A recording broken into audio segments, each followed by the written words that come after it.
Number 1. Ariel Castro. The trial of Ariel Castro sent shockwaves through the world, leaving many in disbelief and seeking answers to the depths of his depravity. How could one man kidnap 3 young women and subject them to unimaginable horrors for over a decade? I did not prey on these women, I just acted on my sexual instincts because of my sexual addiction. But it was a final slap in the face for the victims and their families, a cruel reminder of the years of pain and suffering they had endured at Castro's hands. As the trial progressed, the evidence against Castro mounted, painting a gruesome picture of his crimes. Despite overwhelming evidence, Castro eventually pleaded guilty to numerous counts, including kidnapping, rape and murder. Number 2. Jodi Arias. The Jodi Arias trial captivated audiences and became a highly gripping courtroom saga. Arias faced accusations of brutally murdering her ex-boyfriend Travis Alexander in 2008, leading to a trial that quickly turned into a media sensation. Arias' defense strategy centered on maintaining her innocence, even as the prosecution presented compelling evidence against her.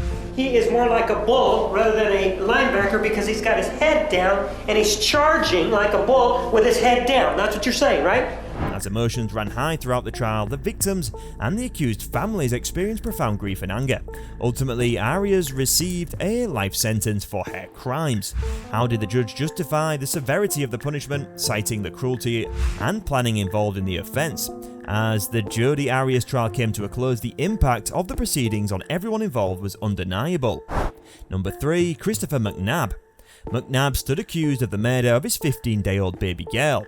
Since I'm pretty sure by the law states that I have a right to confront my witnesses who accuse me of doing wrong, so I felt like I wanted to say it in front of her since she was the one up here slandering me.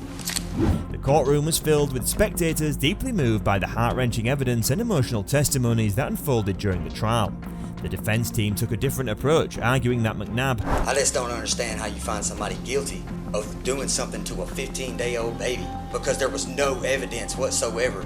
As the trial progressed, tensions escalated and both sides fiercely fought to support their arguments. In a surprising turn of events, the judge asked Christopher McNabb what sentence he would hope for his child's murder. Number 4. Camilla Gamet. The Camilla Gamet trial was a captivating legal saga that shocked and intrigued audiences. Gamet stood accused of murdering her boyfriend Marcel Hill in a violent fit of jealousy in their hit him in the head so hard with a pan that you actually caved in the front of his skull, and then you stabbed him no less than 12 times. In contrast, the defense sought to portray Gamet as a victim of domestic abuse, presenting evidence of Hill's history of drug use and violence. Throughout the trial, emotions ran high in the courtroom, fueled by the graphic testimonies and Gamet's emotional reactions. The verdict delivered by the jury finding Gamet guilty on multiple charges, including first-degree murder, marked the culmination of the trial. Upon hearing the verdict, Gamet expressed her disbelief, stating that she felt that she had been portrayed falsely. Number 5. Ignacio Rodriguez. The Ignacio Rodriguez trial held the nation's attention with its compelling narrative and high stakes. Rodriguez, a wealthy and powerful defendant, stood accused of the brutal murder of Maria Gomez, a housekeeper working for his family. Rodriguez maintained his innocence throughout the trial, claiming to be the victim of a conspiracy and suggesting alternative suspects. The trial spanned several weeks and garnered substantial attention from the public and media.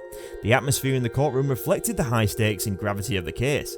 With emotions running high among those involved, the presence of spectators and journalists added to the intensity, potentially impacting the proceedings and the emotions of the participants.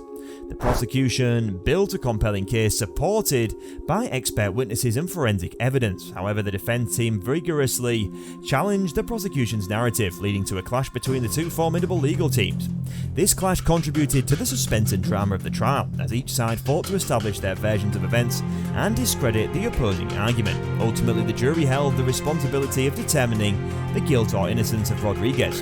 It is the order of the court that you be sentenced to 50 years confinement.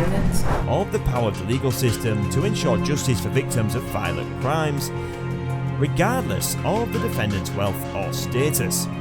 Number 6. Erica Mae Butts and Shanita Latrice Cunningham.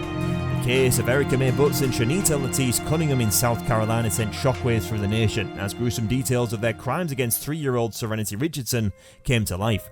As the godmother and best friend of Serenity's mother, these two women were entrusted with her care, but instead they subjected her to unimaginable horror.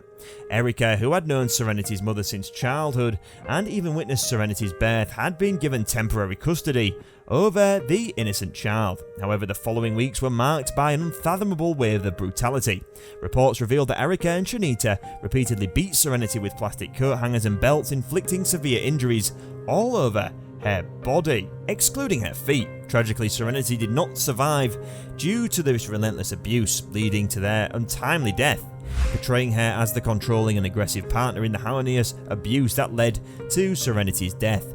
However, overwhelming evidence presented during the trial painted a grim picture of the prolonged abuse inflicted upon the innocent child. The court ultimately convicted both Erica Mae Butt and Shanita Latisse Cunningham of homicide and child abuse, handing them life imprisonment sentences as a consequence of their monstrous actions. Were there any key moments or strategies employed by the defense that left an impression on you? That's all for today's video. We'll see you again in the next one. Bye for now.